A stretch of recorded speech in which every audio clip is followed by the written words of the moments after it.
Hey everyone, it's Peter here. Today I'm going to show you a little bit about adding some swing. I'm going to do it in Ableton today for this example.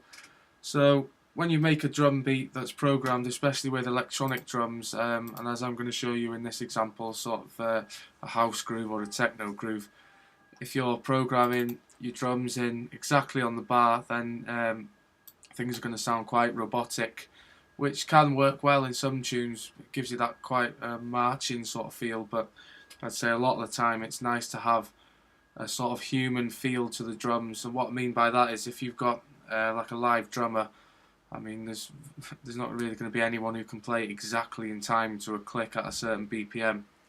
You know, the live feel gives it a sort of nice, you notice it more, your brain interacts more with the live groove and things being slightly out of time. So there's a couple of ways you can try and replicate this live feel within your production. I'd say it doesn't really matter what style of music you're producing, as long as you've had to put the beats in, had to draw them in, then this is definitely gonna help you. You can add a little bit for a little bit of flavour, or you can go all out, or you can use it as like a crazy effect and get some really crazy swing. I definitely use it in a lot of my stuff. If I produce my own stuff, I produce sort of 125 BPM house and techno, and I'll definitely use some groove in that to give it a nice swing. So you can do this in all bits of software. You know, you can do it the way that I'm going to show you using Ableton's Groove Pool, or if I don't know if you've heard of an electronic producer called Burial. He actually he manually draws things in, turns the snap off, and he'll actually move everything manually, so it's got a real sort of swing to it. So you know, if you're adding it in Ableton, I think it's going to move things out slightly to give that swing, but he's really moving everything, just drawing it in without a swing.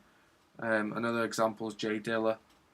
I heard that he would actually use his MPC without a click playing, and if you notice when you listen to his stuff, which is amazing, you can feel this really sloppy, out of time groove, but it works so well. That's like the most extreme example I know of it working like that, but still sounding audibly pleasing. So yeah, so I mean, this can work for any genre, hip hop or anything. I've just made a really straight up beat just to show you here, it working in its simple form. So back to what I was saying about things sounding quite robotic and straight. If you have a listen to this groove, it's a very simple one.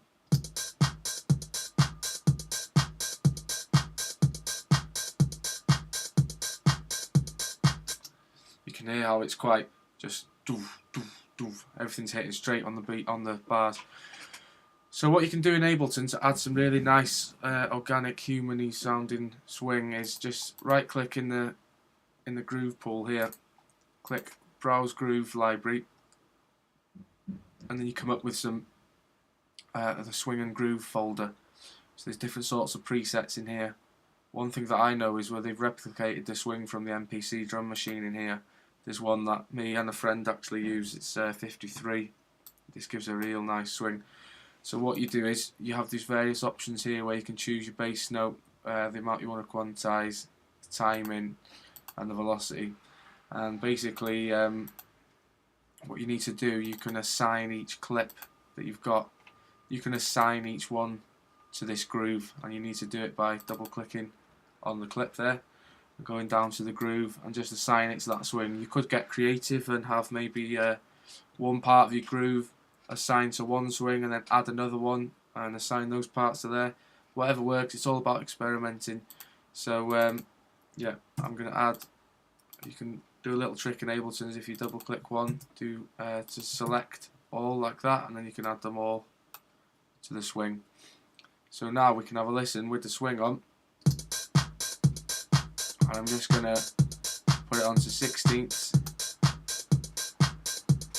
and turn the quantize up. I can feel it starting to pull it more. So if we start pumping the velocity up,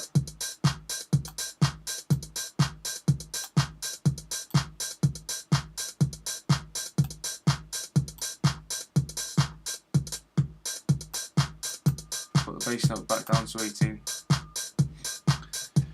down to 1/8. So when you could hear me messing about there. So I'm just going to try and find some settings that sound good.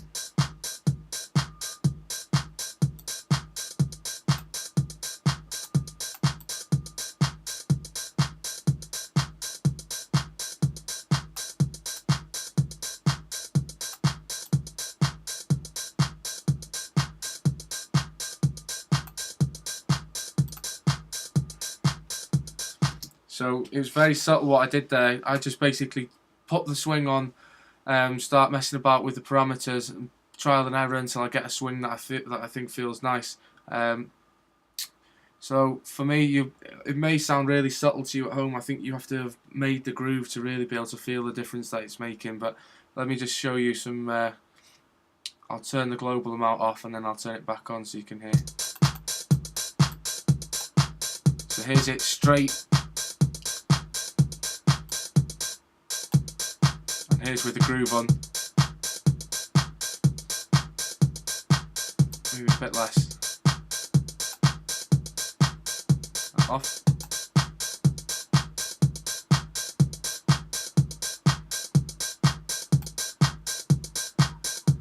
So yeah, it gives you that pulling and push and pulling sort of much better groove if you're dancing to it. You can experiment with all these different things, put them on hip hop, everything. It's just going to give an instant groovy feel to your song. So I could hear as soon as I started putting the as soon as I put the groove on, then I could start hearing, you know, I could get straight in, feel it more, start going straight in with making a nice bass line and stuff. So yeah, that's my take on the groove stuff. If you can do all this kind of thing in Logic as well. It's very similar. If you have any questions, just type them on the video below. Cheers, guys.